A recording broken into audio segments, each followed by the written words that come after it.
pedal approved. And welcome to my shop. What is this, you ask? This is my 1987 Suzuki Jimny. As you can see, I've done a ton of work to it. If you're interested in learning more about it, stick around. I'll give you the full tour.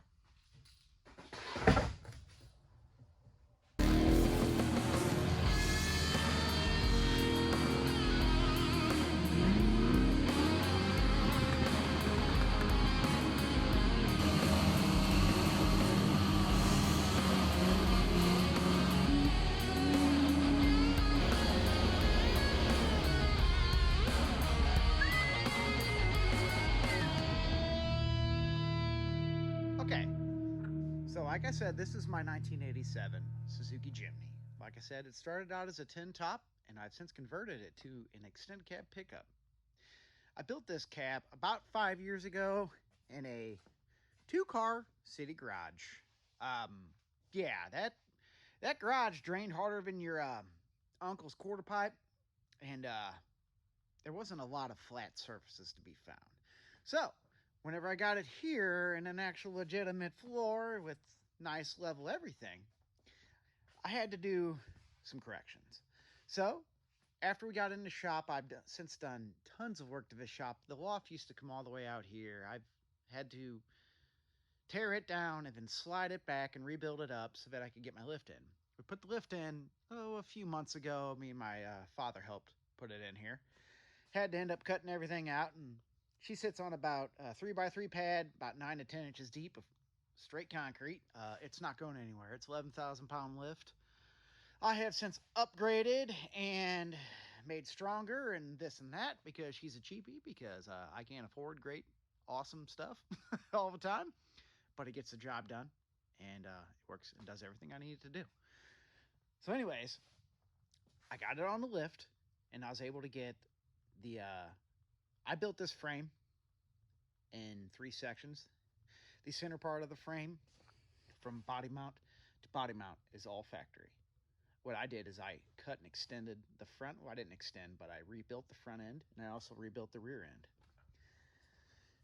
And whenever I had built it at the city garage, this frame, as you can see, sat about 3.5 inches to 4 inches lower.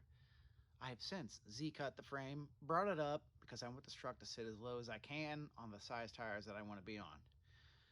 I've begun bringing all my support back into the frame. I need to pull the cab off, and I'm cutting my tubs out because I plan on tubbing this again to keep it low and to keep this fender radius that I love so much on this truck.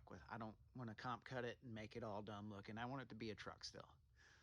So I got to cut the tubs out, and whenever I do that, I'll continue my bracing. At the same time, this frame used to sit about out here because I had plans of putting the winch up here. I hate whenever the winch goes into the grill and it gets rid of the front of the cool look of the front of the truck. So I scooted it back. I still have plans to put the winch up front. I'm going to plate all this and bring this out just a little bit to accept a 9,500 pound winch for this vehicle, which should be around, I would like it to be under 4,000. We'll see whenever we get there. But, I'd say about a month ago, I built these bumperettes, or whatever you want to call these, in the side. None of this is finished. This is just the beginning of kind of the visual that I was going for whenever I had it in my head. I'm a big fan of plate bumpers, and I just love the way they look. I love I can't remember the brand they used to sell. I think Warren sold a bunch of cool plate bumpers back in the day. I think they still do, but I always like the stubby bumpers and stuff on the TJs and the older Jeeps. So I kind of went that way with it. In the back, this is actually, I've had this bed for probably just as long as I've had the truck. A place I used to work for had a Cushman cart that they drove around. They got this bed brand new with the cart whenever they bought the cart. The cart always had a cedar on the back of it, and they never used this bed. So one day I was walking around our work yard, and I asked them, "What are you guys doing with this bed?" And I was pretty good with all of my higher ups and everything there. And they had just been sitting underneath the carport, and they're like, "You can have it." So I was like, deal. I'll be up the next day. Brought my van up at the time, loaded this thing up. It used to have sides and a tailgate and everything like that.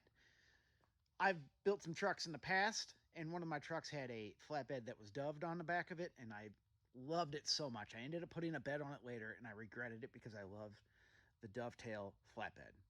It's just that iconic, just import truck look.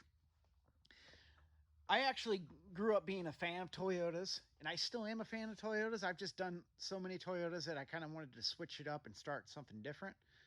And in doing so, I've really fallen in love with Suzukis. I also have a 92 Suzuki Sidekick, but I've done a tremendous amount of work on that I will show in a future video. But since we're here and I'm showing you around the shop, this is the one we're talking about today. So, keeping in that just iconic Toyota flatbed, just shitbox look that I love, that has drawn me into loving, import boxy trucks, small boxy trucks. I mean, I'm talking Toy Story Toyota. That's what I'm talking about. Pizza Hut delivery, that guy. That's the stuff that I love. Skinny tires, Toyota axles. This one is actually going to be on a larger version of the Toyota axle, the Land Cruiser FJ80 axle. It is a high pinion Toyota 8-inch front, and then I have a it's either a 9 1/4 or a 9.5 rear center. Gosh, I've had them for so long, I can't remember. I'd have to look it up. But it's a full floater. I have all the hubs and everything. It's all still here. I cut all the bracketry off the rear a long time ago because I'm going to be doing a dual triangulated 4-link in the rear, or possibly a trailing arm setup. I haven't decided, but I do know that the front is going to be 3-linked, and they were both going to be on coilovers. Probably 10s and 12s if I go trailing arm, or 12s and 12s if I do 4-link and 3-link. We'll see. That's all in the future. But yeah, this is probably one of the cooler things that I've come across. The way I bought this truck was I had just sold a 3rd-gen 4Runner, and what else did I sell? I sold a BMW that I had Jay-Z swapped, and I ended up just being really impulse, parting the entire car out and selling everything. Made a bunch of money back, but golly, I should have just kept a lot of the stuff because it was a cool car. But I was working out of a tiny garage, and I could only do one project at a time because they couldn't sit outside because they might disappear, as some of my vehicles did. So it was sell one, build one, build one, sell one. That's all you could do. I didn't have any extra space like I do now to just park stuff. I'll show you that later also in another video. I'll show you kind of around my place and all the space I have. But I bought this. I have a buddy named Dewey who works at JDM Hookup in St. Charles, Missouri, next to Nocturnal Motorworks, which I also have buddies that work over there as well. But I called up JDM Hookup and talked to my buddy Fish. I was like, hey, don't you guys have something 4-wheel drive sitting on the side of the shop? He goes, yeah. I go, what is that? He goes, it's a Suzuki Jimny. I said, sounds awesome. I'm going to come up and buy that. So I drove up there. We did some talking, made a deal, and I ended up purchasing it. I'll try to throw in some photos of it whenever I first purchased it. It was super Japanese. It had all this crazy aluminum diamond plate. It had like diamond plate aluminum rockers. This is still the original skid plate of whenever I purchased it. I would like to incorporate that back onto it somehow. This was the design pattern. That by diamond plate, this is what I mean. It wasn't like a standard diamond plate. That stuff was everywhere. And yeah, it came with, I was a fool at the time. It came with a 3-cylinder 2-stroke, and it sounded incredible, and I sold it for like $150 because I was a broke dude just trying to raise money so that I could build this immediately, which just didn't happen because I needed to move and I needed to get out of that house I was in. It had cool Jimny seats in it. They said Jimny on them. It did come with this Momo steering wheel. It had a center on it. But yeah, let me get a better view of the inside of this thing. So, yep, it's right-hand drive. Let's see if I can get in here for you. I have since built a rear floor for it. These boxes are for the cabinets that I built. I need to put doors on them still, but they're going to be storage on either side. The reason why I did this is as I was designing the way that I wanted to do this truck, I kind of did some research, and a couple people have done sort of renditions of this. And what ends up happening is this quarter panel, it's just too huge.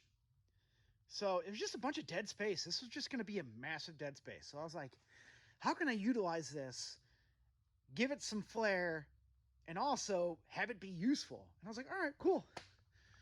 I'll just build some cabinets. Kind of like a utility bed. I'm going to have them be flush mounted, and I'm going to have some guards that kind of raise up in front of it that are angled to protect the handles so I can't rip them off on trees. And yeah, it's just kind of how it worked out. I ended up taking like 30 something inches out of the window initially. And then I posted some pictures up on Instagram, and my buddy commented, hey, your C-pillar is too wide. Tear it down. And I walked out in my socks, and I said, dang it, he's right. So I ended up ripping the C-pillar. Thank you, Dave Hill. I ended up ripping the C-pillar again after I ripped it here, and I brought it in. And what it did is it made this and this nearly the same size. That bad boy was out to here. And that brought my quarter panel all the way back to here. And it was just tremendous, and it looked silly because it just didn't look factory to me. As silly and as wild as this is, I want it to, in the end, look factory. Whenever I drive this down the road, I want people to be like, what the heck is that? You're on the wrong side of the dash. It looks to be a Suzuki Samurai. What's going on? And then, I can explain to them, hey, this is what I did, and this and that, and this and that. Also, why I want to keep the fenders. I don't want this thing to be so rock crawler that it's not even recognizable for the cool truck that it is. And that is the most important part for me. I've always loved the styling of Suzuki's with this hood. My sidekick is the same way. And yeah, so that's the heart of it that I want to keep. I don't want to let that go. Sure, I'd love to throw it on 40s and just cut it off and build some tube fenders and do all this and that, but I've done that before. I've had two trucks that are completely comp cut all the way to the front. You kill the side lights, and later on you just want to go back, but you can't at that point because you've already altered it so much. I'm not going to do that this time. This is going to be on some 37 1050 15s. I have a special tire picked out that I plan on picking up within the next few weeks. I have some side jobs to pay for those, and I think it's going to look really awesome. I'm sticking with a 15. It's going to make it a little bit more difficult to stick with a 15 because my brakes in the rear probably won't clear on my full floater axle. But my thinking is I converted a rear Toyota axle to disc in the past using Chevy 1500 and Chevy 1500 rotors and Monte Carlo calipers. If I have to build brackets to do that again on here to clear 15-inch wheels, this truck being around 3,500 to 4K pounds should be just fine. I don't need Land Cruiser size brakes to stop this thing. Those came off a huge bus. Those FJ80 series are tanks. This truck is not. So I'm going to be running a 15. I want to run a skinny tire. It's just that look I want to go for. With this build, I would say looks and functionality probably just equal. I want this thing to look cool. This is probably going to be the last frame off that I ever do. This is just a tremendous amount of work. I want it to look awesome. I want it to be as if I were the kid on the side of the road and this thing's breaking my neck as I drive by because I remember this back in the day whenever we didn't have, I'm going to sound like an old guy, but when we didn't have social media, the only time you've seen cool stuff is when you've seen it driving. And you were like, holy Christ, you follow that dude home, drive past him, freak him out because you're just trying to find out who this guy is and where did he get this and did he build it and do all this and that. And I just want it to be awesome looking and cool and grab people's attention. And just, I build stuff based on what I loved as a kid because that's the stuff that I've always idolized and what I want to replicate later on for the generation under me to look at and be like, dang, that thing's awesome, you know? And I just like unique stuff, and unique stuff isn't always the easy route. I found this just doing this thing. I've just found that it is. You can only fit so much tire on this before altering what it actually is. So that's why I'm staying it with the 37.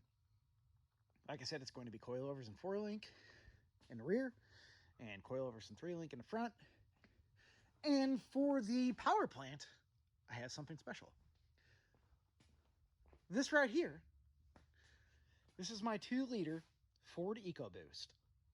I'm going to be running this. I have a standalone ECU to run with this. It's going to be tunable. Probably going to run around 250, 260. I don't want to run it too much past its factory map, because here at Skinny Pedal Garage, we run them hard. I'm not trying to put this thing in here to put it around. I am going to wring the neck of this engine. I promise you, probably going to have to end up getting another block. We'll see. I've seen guys chuck rods out of these blocks. The reason is with this, what do they call it? A head-a-fold? I think that's what they call it. The turbo physically bolts to the cylinder head. They make such great torque. My buddy and friends over at Panda Motor Works, they're big guys with these. I think they're one of the only shops in the country that do just Ecoboost. They specialize in just Ecoboost. What they said is these bad boys develop so much torque that they can knock their own rods out under low RPM, high torque situations. So what I'm going to do is I'm going to put H-beam rods in this thing, and they also have some head gasket issues because it's a modern engine, it's a throwaway engine, but for us it's a forever engine. I'm gonna stud the head and throw a nice gasket in it just to try to contain all that. But I'm gonna be beating the heck out of that thing. Here at Skinny Pedal Approved, we let her eat. That's what we're here for. I like crawling and I like doing all that, but I'm also here for the limiter, baby. I'm here for the pops and bangs and limiter. I'm here to have a good time. So yes, I'm going to be running this Ford Ecoboost mated to a W56. I'm going to use a Duratec adapter, and behind the W56 I'm going to be running dual Toyota cases. I haven't decided what gears I'm going to put in either of the cases yet. May just run them both factory low gears because I still want a little bit of wheel speed, because I like doing hill climbs and just beating the crap out of this thing, and I like wheel speed. So I haven't decided how I'm going to go in that aspect just of yet, but I also have a dual case skid from a Toyota pickup that I'm going to modify and make work with my frame. So I already have everything to lay them right on in there. And yeah, that's kind of where we are with this thing as of now. Like I said, I have a lot to do and a lot of money to make to fund all the things I have to do. But I have some other small projects that I'm going to be doing along the way, because I can't just work just on this, because it just becomes tedious, and I like to get some big milestones out of the way and keep progress moving and keep motivation moving. So yeah, along the way, I'll be working on my Sidekick, my Ranger. I want to do a solid axle on my Ranger. I have swap ideas and other drivetrain ideas for my Sidekick. That'll be in probably the next video. But yeah, that's where we are. That's where we are with this. This is my Suzuki Jimny. She's pretty sweet, and I can't wait to see it on the road and on the trail. Well, I hope you enjoyed the video. This was just a little introduction about me and my shop, and I give you a good walk around on one of my larger projects. If this is something that you are interested in, I would really appreciate a like and a subscribe. This is just the beginning. Production values are only going to go up. This is a learning process for me. I'm working with minimal stuff right now, but I plan on investing more and further into this as we go along. But moving forward, I will be posting smaller updates about projects and future videos on my Instagram, MidSchoolChris. That's where you can find me. And yeah, I believe the next video I'm probably going to do is going to be on my Rev Limiter Warrior Suzuki Sidekick. She gets ran hard and put away, just to say the least. I have engine swap plans and other future plans for different drivetrain and some other mods that I want to do to this thing to keep it moving along. So yeah, tune in for that, and I appreciate it, guys. Take it easy.